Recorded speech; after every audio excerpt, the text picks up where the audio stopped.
There is a weight you have carried for so long, you have mistaken it for your own bones. It is the quiet, constant effort of being good. It is the unseen performance that begins the moment you wake. The careful calibration of your voice, your opinions, your desires. It is the art of becoming smaller to make others more comfortable. It is the silent hum of anxiety beneath the surface of a serene smile, the fear of setting a boundary, of saying no, of, in any way, disappointing someone. This role you play, it has a name. It is the archetype of the good daughter. Perhaps you recognize her. She is the reliable one, the peacekeeper, the one who remembers birthdays, who anticipates needs, who smooths over conflicts. She learned very early that her value was tied to her utility, her agreeableness, her capacity to absorb the emotional states of others while suppressing her own. She is a masterpiece of social conditioning, a living testament to the power of expectation, and she is exhausted. She feels a profound, unnamed loneliness, even when surrounded by the very people for whom she performs. Because the love she receives is not for her, but for the role. The validation is for the mask, not the face beneath it. Deep within her, beneath the layers of learned behavior and practiced there is a flicker of a self she barely knows, a self that is wilder, more complex, more demanding, and more authentic. She occasionally hears its whisper in moments of quiet frustration, when she gives in yet again, when she says it's fine when it is not fine, when she swallows her own truth to keep a fragile peace. The whisper says, "Is this all there is? This endless performance? This slow, quiet erosion of my own soul?" If this feeling resonates in the marrow of your being, know that you are not alone. And know that this is not a personal failing. It is not a flaw in your character. It is, in fact, a carefully constructed labyrinth. And today, we are going to find the map out. Our guide is one of the most formidable minds of the 20th century, a woman who looked into the heart of this feminine condition with unflinching clarity. Her name is Simone de Beauvoir, and she holds a key addendum, liberating secret that has the power to dismantle the prison of the good daughter forever. To understand the trap of the good daughter, we must first understand the central distinction of Simone de Beauvoir's existentialist philosophy, as laid out in her monumental work, The Second Sex. It is the distinction between immanence and transcendence. These may seem like abstract dyspidemic terms, but they are the two fundamental poles of human existence. They are the cage, and they are the sky. Transcendence is the natural state of a free human consciousness. It is our drive to reach beyond our current situation, to create, to act upon the world, to define our own meaning, to have projects. It is the artist painting the canvas, the scientist conducting an experiment, the entrepreneur building a business, the individual choosing their own path. Transcendence is the act of being a subject to author of your own life. It is dynamic, forward-moving, and self-immanence, on the other hand, is the state of being stalled, static, confined. It is to be acted upon, rather than to act. It is to be defined by others, rather than to define oneself. In a state of immanence, one is not a subject, but an object to be looked at, to be used, to be defined by its relationship to others.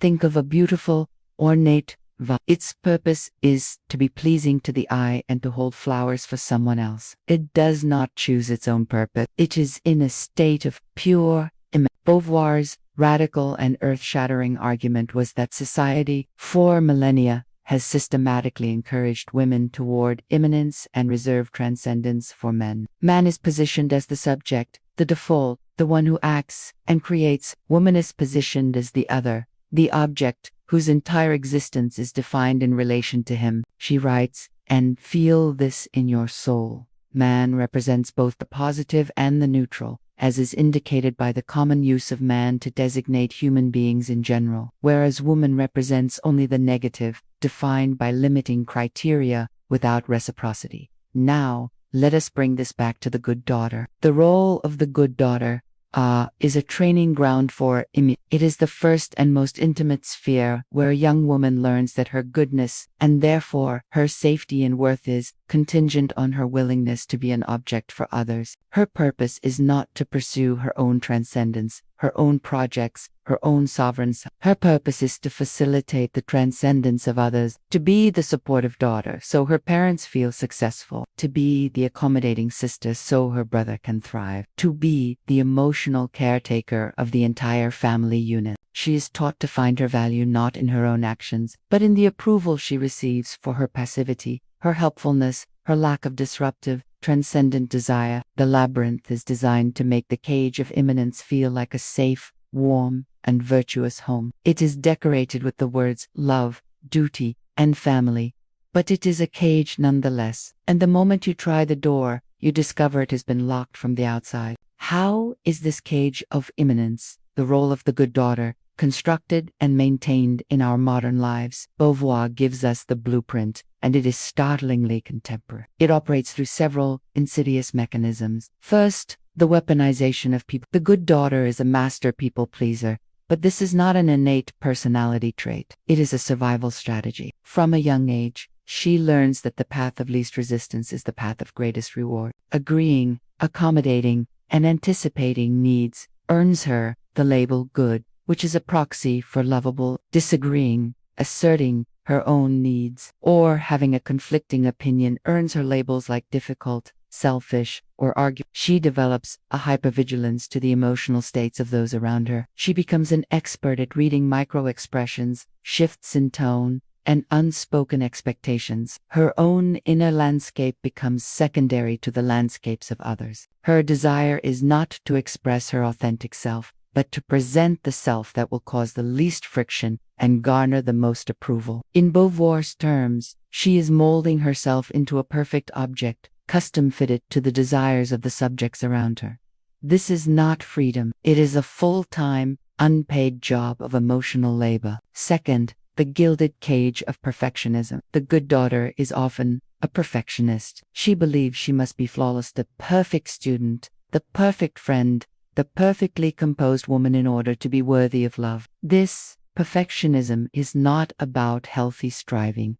It is a shield against criticism. If she is perfect, no one can find fault with her. If she is perfect, she can justify her own existence. But this pursuit of perfection is a trap of immanence. It keeps her focused internal, on self-policing and self-correction, rather than external, on acting in the world. She spends so much energy curating the object of herself that she has none left for the transcendent act of building a life. She is endlessly polishing the bars of her own cage, making it so beautiful she can almost forget she is imprisoned. The fear of making a mistake, of being seen as flawed, keeps her from taking the risks necessary for true growth and self-definition. Third, the false economy of the good daughter is taught that self-sacrifice is the highest feminine virtue. To put her needs last is presented as an act of profound love. She gives up her time, her energy, her ambitions, her very essence, on the altar of family or relationships. She operates within a false economy where she believes that by emptying herself for others, her own cup will somehow be filled with love and worth. But Beauvoir would argue this is a fraudulent transaction. In sacrificing her own transcendence, the good daughter is sacrificing her very self. She is trading her subjectivity for the conditional affection given to a useful object. When the object is no longer useful, or when it begins to demand something for itself, the transaction is revealed for what it is. The love was not for her, but for her function. This is a heartbreaking, but essential realization. The constant self-sacrifice is not building connection. It is deepening her state of immanence and preventing her from undertaking what Beauvoir calls her project, the project of her own life. And often, this pattern is inherited. It is the mother wound in action. The good daughter learned this role by watching her own mother, who was likely a good daughter herself. She inherited a legacy of immanence, a lineage of women taught to trim themselves down to fit into spaces defined by others. This is not to cast blame, but to acknowledge a powerful, intergenerational current we are swimming against. To break the cycle is an act of love not only for oneself, but for the future. We have walked the perimeter of the cage. We have examined its bars of people-pleasing, perfectionism, and we have understood its philosophical architecture through Beauvoir's lens of immanence and transcendence. Now, we arrive at the heart of the matter, the dangerous secret, the truth that is so terrifying and so liberating. It can change the entire equation of your life. The secret is this: the role of the good daughter is not a pathway to love. It is a strategy to avoid abandonment. Let that sink in. The meticulous performance, the constant giving, the swallowing of your own soul is not born of a pure, selfless love. It is born of a profound, primal fear. The fear that if you were to show your true, complex, needy, ambitious, and sometimes difficult self, you would be rejected. You would be deemed unlovable. You would be abandoned. The entire construct of the good daughter is a preemptive defense mechanism against this fear. You become what they need you to be, so they will not leave. You make yourself indispensable, so they cannot discard you. You perform goodness as a desperate bid for security. And here is the most dangerous part of the truth. Choosing your own transcendence, your own life, your own projects, your own truth will inevitably require you to disappoint the very people who benefit from your immanence. When you stop people-pleasing and start speaking your truth, they will call you selfish. When you abandon perfectionism and allow yourself to be messy and human, they will call you irresponsible. When you cease your self-sacrifice and begin to invest in your own projects, they will call you neglectful. The act of choosing yourself, of moving from object to subject, will be framed as an act of aggression. It will feel like a betrayal, and this is the ultimate choice every good daughter must face. Do you continue to betray yourself to keep the peace? Or do you embrace the supposed betrayal of the role in order to be true to yourself? This is the fire. This is the moment of initiation. Because the most profound revelation that Beauvoir offers us is this: your authenticity feels like a betrayal. It is a reclamation. Reclaiming your right to be the subject of your own story. Reclaiming your right to transcendence. The discomfort you feel when you set a boundary, the guilt that arises when you prioritize your own project, the fear of disapproval, these are not signs that you are doing something wrong. They are the growing pains of liberation. They are the sound of the cage bars beginning to bend. They are the proof that you are finally choosing to live. Knowing this truth is one thing. Living it is another. The journey out of immanence is not a single leap, but a series of small, conscious steps away from the role and toward the self. It is a practice. Here is the framework for that practice, inspired by Beauvoir's philosophy. Step 1.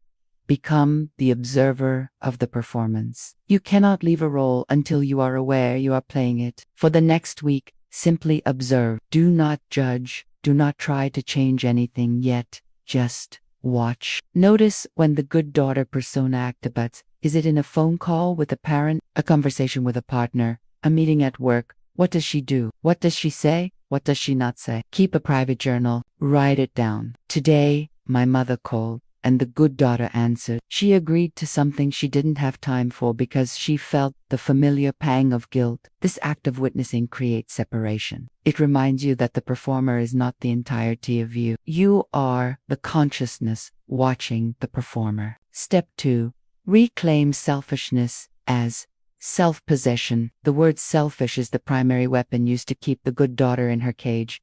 You must neutralize it for the rest of your life. When you hear that word, or when your own inner critic uses it, you must perform a conscious translation. Translate selfish to it's selfish to take Saturday for yourself. Translation: it is self-possessed to take Saturday for yourself. You're being selfish for not agreeing. Translation: you are being self-possessed by holding to your own perspective. Self-possession is not about harming others. It is about the fundamental right to own your time, your energy, your body, and your mind.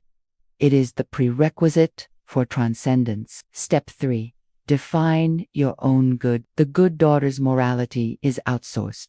It is defined by what pleases others. Your task is to build your own ethical framework from the inside out. Ask yourself, what does it mean for me to be a good person? Not a good daughter, or a good partner, or a good employee. A good person. Does it mean being honest, kind, but not endlessly accommodating?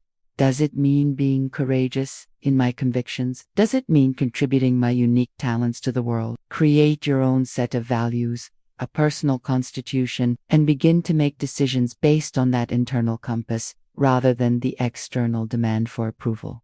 Step 4. Practice strategic disappointment. This is advanced work. It means consciously choosing to disappoint someone in a small, low-stakes way in order to build your tolerance for their discomfort. It is an active exposure therapy for the soul. Start small. Say no to a minor request. State a differing opinion on a movie. Don't offer to solve a problem for someone who is capable of solving it themselves. When the inevitable flicker of guilt or fear arises, simply breathe into it. Remind yourself, their reaction is their responsibility. My authenticity is mine.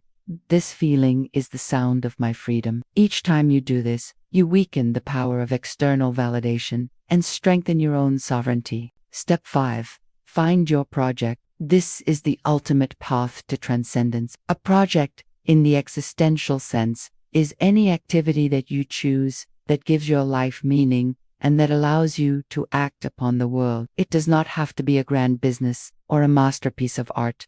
It can be learning a language, tending a garden, writing a blog, mastering a skill, advocating for a cause. The key is that the project is for you. Its success is defined by you. Its purpose is your own growth and engagement with the world. Your project is your declaration of subjectivity. It is you telling the universe, I am not merely an object to be acted upon. I am a creator. I am a force. I am here. The role of the good daughter was never your identity. It was a costume you were given, a role you learned to play in order to survive. Simone de Beauvoir's dangerous secret is that you have the power to walk off the stage. It is a quiet, radical act of becoming. It will not always be easy.